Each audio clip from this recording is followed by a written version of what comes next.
Hello guys, today we're making butter chicken and naan roti. So first we're going to make the dough because it needs to rest for an hour and then we move on to the butter chicken. So in a bowl you need to mix half a cup of warm milk.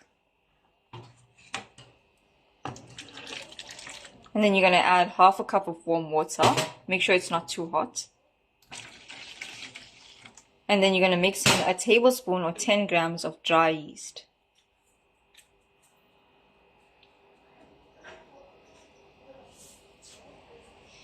And then 1 tablespoon of sugar.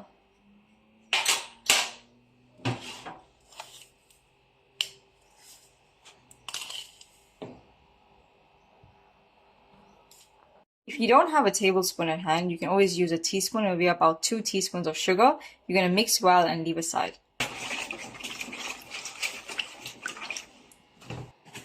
In a separate bowl, mix 2 cups of flour.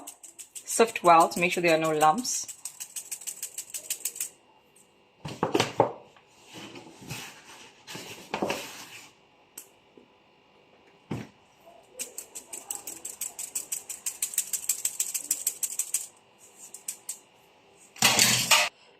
Now you're going to add your yeast mixed to the flour. Mix well until you form like a rough dough.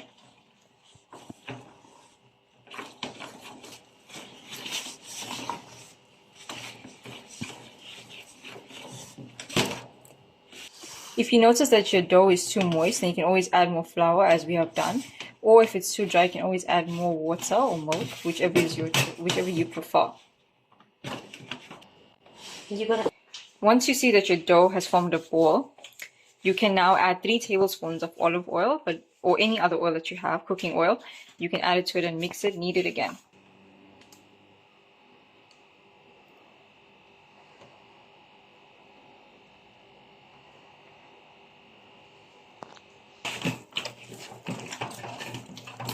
You're going to knead the oil into the dough and form a ball again.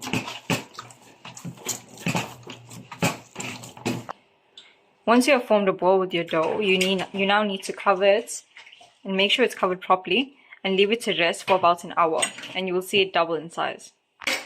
This is what we usually do. You can just take a kitchen towel and peg the dish, and make sure you leave it in a warm place so the dough is able to rise.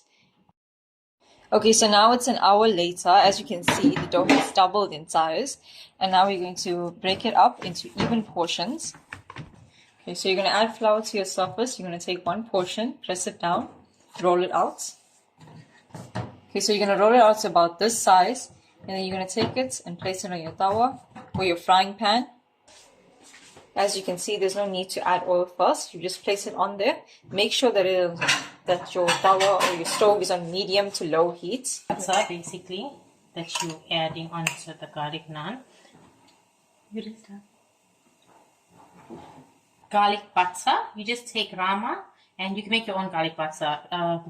Rama, you can take cubes of garlic, which you have to cut up very finely, and you can add your oregano and your dhania and mix it up. So you should paste it onto your naan. That will look like this. You don't have to put a lot, just can put a little so it doesn't be dry basically. You have to put this when the naan is almost done like this and looks exactly the way it does now. If you feel the texture is tight, then you can remove it off the heat and repeat the process until it's officially all done. So basically we are making butter chicken, and you're going to need the following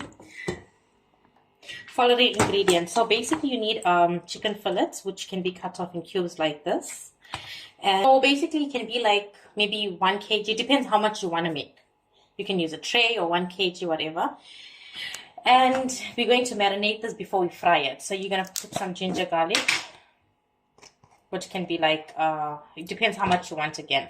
1 teaspoon, 1 tablespoon. Well, I prefer a spoon, wooden spoon of it. And you stir it nice like this.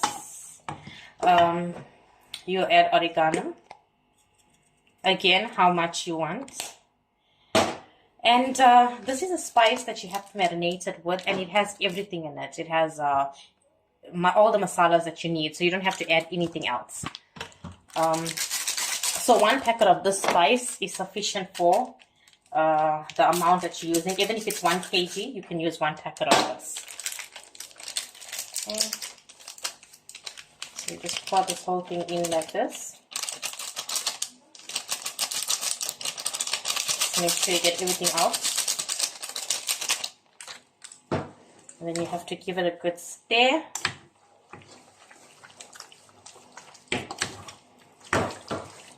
Okay. Okay, so once it's already fully stirred in and all the masala is the chicken fillet, you can start frying it now. So you put 2 to 3. Oh God. So you put your stove on medium heat, and then you can start frying it. So this is chicken strips, which will get done easily and faster. So I'll just throw the whole thing in here. Okay, and then you will just take a little of that gravy, add a little bit of water, and just throw it in so you don't waste that excess juice that you get from the chicken.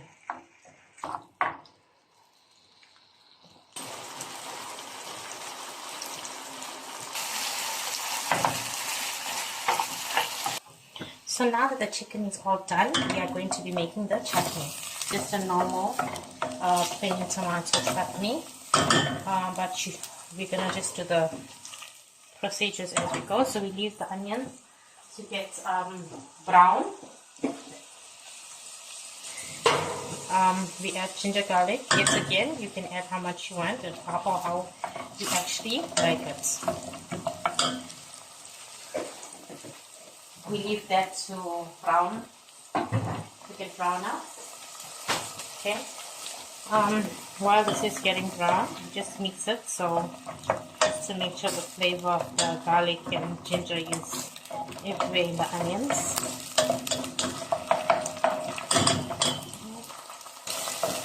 So the only thing that I add in this chutney of mine is turmeric, which is manja.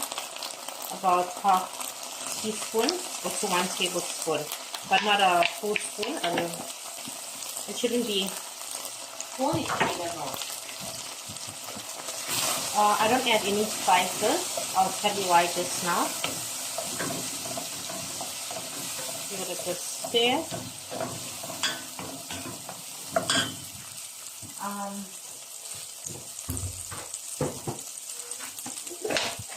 Add some rock salt.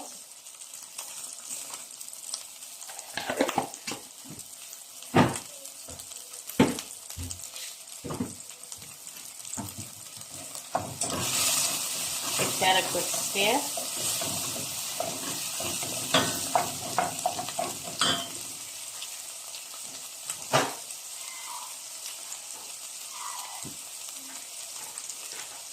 We add a little water here, just to make sure it doesn't dry up. We could continue mixing this.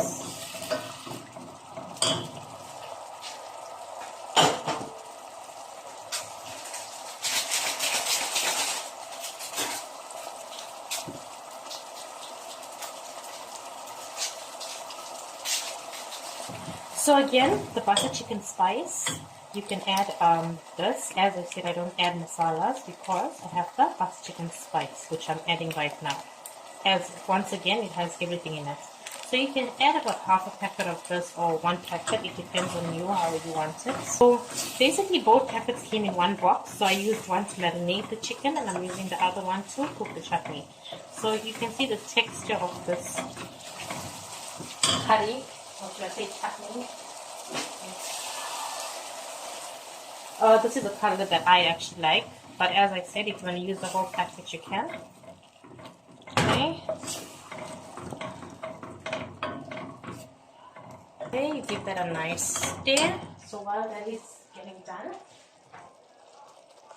okay, so basically your tomatoes, you can cut it no matter how big you want. I know these tomatoes are actually very hugely cut, because I'm going to show you what I'm going to do with it. So you can cut the tomatoes in 3 pieces, 4 pieces, it depends. You don't have to chop it up fine. You can be big as this, it's fine. So just give this a good stir. Okay, and you will add your 1 cup of water to this, and you let it cook. But before that,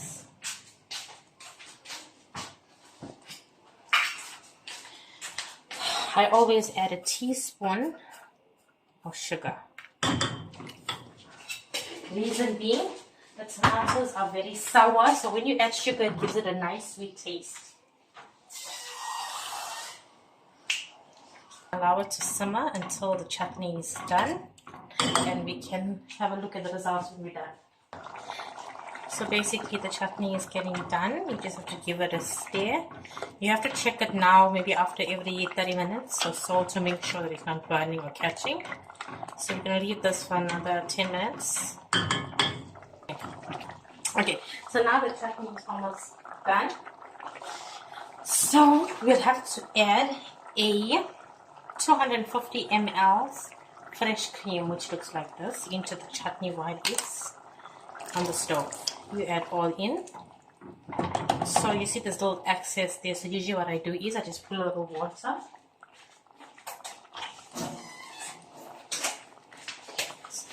And then I will just shake it up like this. Give it a good shake. Okay, you pour that in. Now you just stir, and you give this another 5 minutes.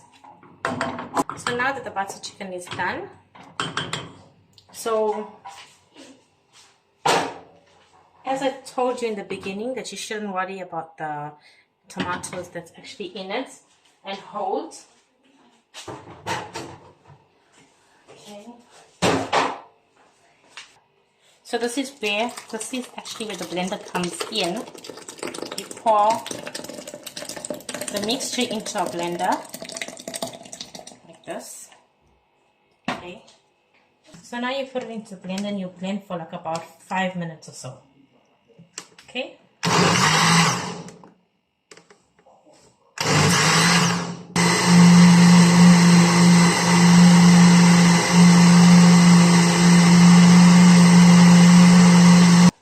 So now we've had that in the blender, so we're going to take the chicken that we fried in the beginning, and we're going to put it into the same pot that we had the chutney in, and with all this flavor and gravy, which is the main part of it.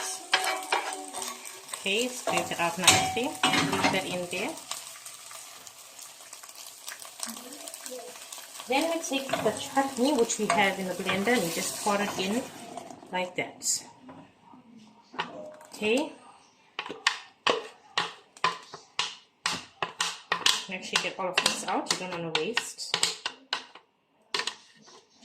Okay. Now that we did that, we're just going to give it a good mix. Make sure that everything is mixed in nicely. We're going to leave it for another 3 minutes on the stove. So this is the after result of the butter chicken. It should look like this, and just garnish with some dhania.